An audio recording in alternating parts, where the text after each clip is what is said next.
Okay. Do you have a sense of humor, first of all? Let me ask you that. I see somebody smiling, that's it. What? Peter, I was at the Academy screening last week of Robocop, and all of us seeing it was saying, well, this film seems more... Yeah, was Ed Newmeyer there? That's right. Yeah. And everyone's saying it seems more prescient than ever. It is. How can you just elaborate on that and give your personal opinion? Well, I'll give you three things, and it's thanks to Verhoeven and Ed and Mike. Look, I mean, they write this thing in, 1979, 1980. And if you think, yes, it's a great action movie. Yes, it's got great gimmicks in it and so forth, and it's ironic and funny and whatever. But if you look to the soul of it, it's truly about the commercial privatization. And I ain't saying this is nothing about a capitalist, but even ancient Rome knew you did some regulation. But it is about the deregulation of capitalism and taking it over essentially the core of a city. That's the story of Robocop. Are you guys on board with that? Yes. Yeah, and trickle down economics and everybody will be taken care of. No, first thing, you see cops going, no, man, we ain't gonna do that. So therein is one of the reasons why it lasts so long, because of them. The second thing is Verhoeven, who has a master's degree in medieval history and mythology, infuses it with images of resurrection and perpetuity, longevity, and salvation. And this is not just Judeo-Christian. This goes all the way back to Egypt, because the Pharisees get that idea from Egypt, that the soul will be resurrected. If you didn't have Verhoeven, I gotta just tell you this, you would have just a nice action movie. But Verhoeven's gifted, and Verhoeven drove that film. And the center of the film is essentially, look, the film's a tragedy, people. You know that, right? It's tragic. I mean, yes, the guy rediscovers himself, and yes, the guy, who are you, kid? I'm Murphy. But the center of it, the reason why Verhoeven did it, not the reason why I did it, I just did it because Verhoeven was doing it, he was a hero to me. But Verhoeven says over and over and over again, the center of the movie, when he goes back, and the vestiges or the images or the spirit of his family is there, and he realizes it's gone, that horror is essentially what Ingmar Bergman said all of his movies were about. When Dick Cavett asked him in 1973, I'm 22 years old, I'm an actor studio dude. And Bergman, he says, and Dick Cavett asked Bergman, your movie, we all know who Ingmar Bergman is, I hope. Yes. If you haven't seen Persona lately, see it, please. It's one of the great feminist films ever, if not my favorite. But Bergman said, Cavett said something, in fact, I'm paraphrasing, are your films about, betrayal and sexual criminality and, love collision and all these amazing things. And Bergman goes, no, that's the plot. I make these movies, the plot is about romance and betrayal and identity and all this. But what all my movies are about is isolation.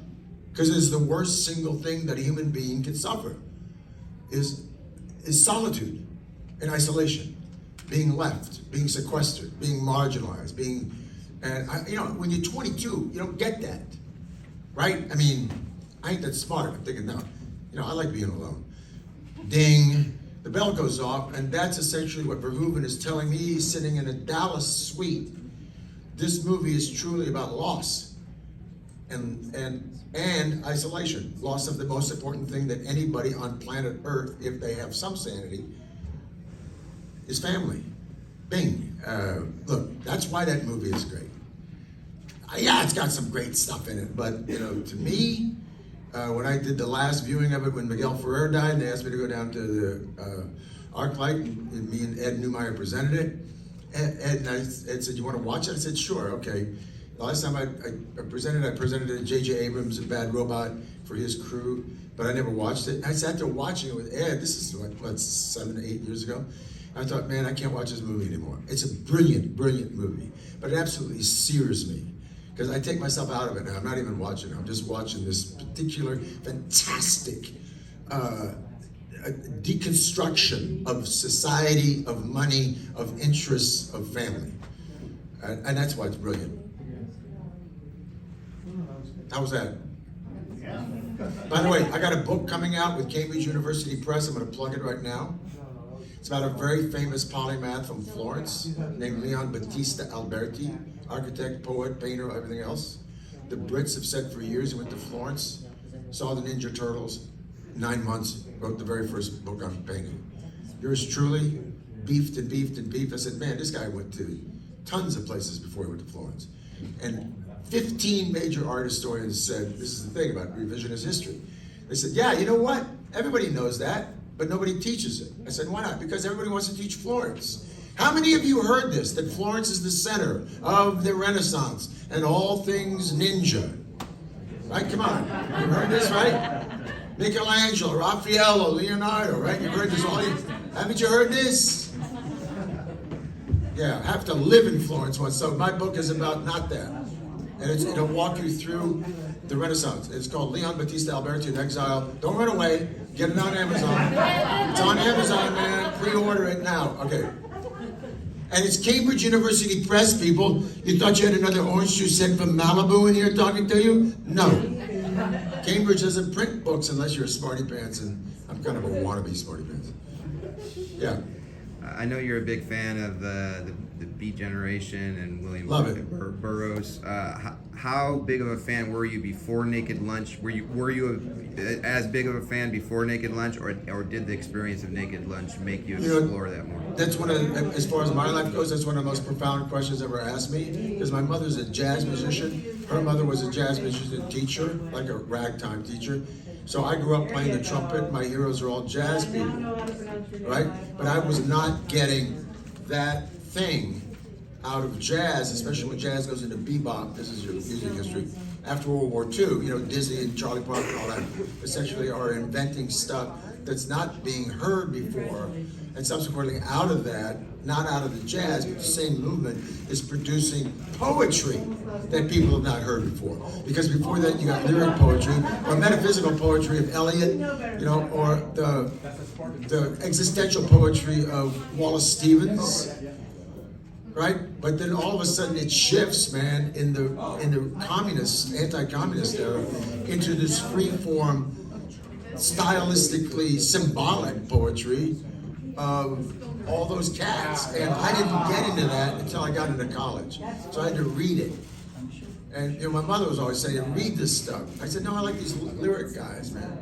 So finally in college, you know, I grew up in the age of revolution. I grew up in the age of, growing up in college, of feminism, of queer theory, of Vietnam, of black rights, of riots. And so somebody hands me a book on beats, and I go, man, these guys were like kicking it. And that's when I turned on to it. I was a Johnny-come-lately to it.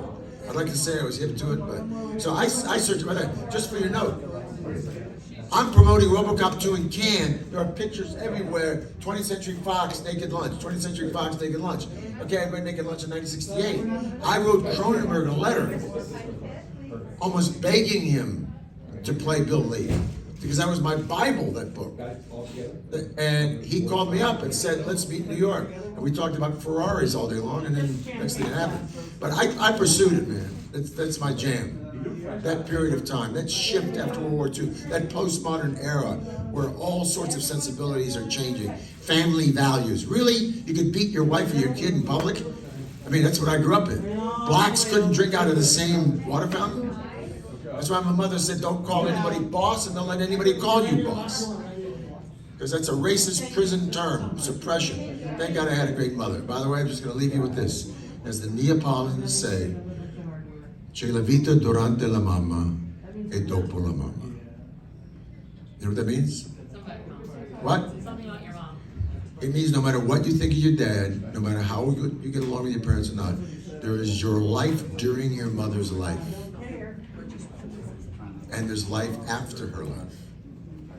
And it says Allora, which means this, and that's the way it's supposed to be. Because the last thing a mother ever wants to see is one of her kids dying before her. Got it? Okay, I'm gonna leave you with that. That's what you're down to the beast. So just remember that. Call up mom. Say thanks.